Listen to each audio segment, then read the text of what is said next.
आज आपण पाहतोय की आमच्या स्वातंत्र्य लढ्यामध्ये जे आदिवासी नायक आहेत, आमच्या इतिहासामध्ये ज्या काही आदिवासी विभूती आहेत, त्यांचं जे योगदान आहे हे अनन्यसाधारण अशा प्रकारचं योगदान आहे. दुर्दैवाने आमच्या इतिहासाने या सर्वच नायक नायिकांवर मोठा अन्याय केला आणि कधीच त्यांचा इतिहास आमच्यापर्यंत पोहोचू दिला नाही. पण मला अतिशय आनंद आहे की भारतीय स्वातंत्र्याच्या अमृत महोत्सवाच्या निमित्ताने देशाचे प्रधानमंत्री माननीय नरेंद्र मोदीजी यांनी देशभरामध्ये आदिवासी नायक नायिका ज्या होत्या यांना शोधून काढून त्यांचा इतिहास पुनर्लेखित करून तो इतिहास पुढच्या पिढीपर्यंत पोचला पाहिजे याची एक मोठी मोहीम हातामध्ये घेतली.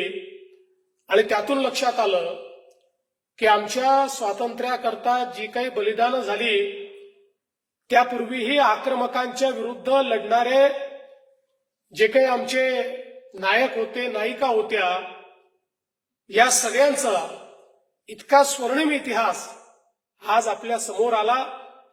आणि त्यातून ही जी एक समृद्ध संस्कृती आहे त्या संस्कृतीचं क्षात्र तेज हे देखील आपल्याला पाहायला मिळालं.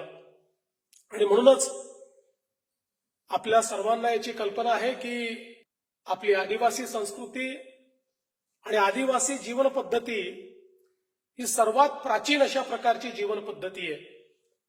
आणि एक काळ अतिशय समृद्ध अशा प्रकारची व्यवस्था या संस्कृतीने बघितलेली आहे. आमच्या आदिवासी राजव्यवस्थेमध्ये ज्या प्रकारे निसर्गाचं संवर्धन करण्यात आलं, ज्या प्रकारे एक अत्यंत समतायुक्त अशा प्रकारचा राजकारभार आपल्याला पाहायला मिळाला आणि ज्यामध्ये एक समृद्ध अशा प्रकारची समाजव्यवस्था देखील आपल्याला पाहायला मिळाली.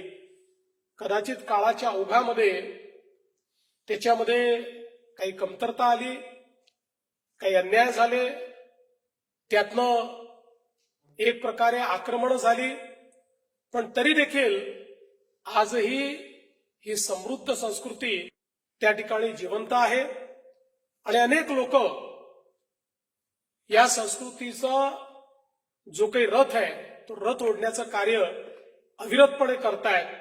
आणि म्हणून आमची ही जबाबदारी आहे, राज्य म्हणून, देश म्हणून, सरकार म्हणून, समाज म्हणून, की या समृद्ध संस्कृतीला पुनरुज्जीवित केलं पाहिजे, तिचं संवर्धन केलं पाहिजे.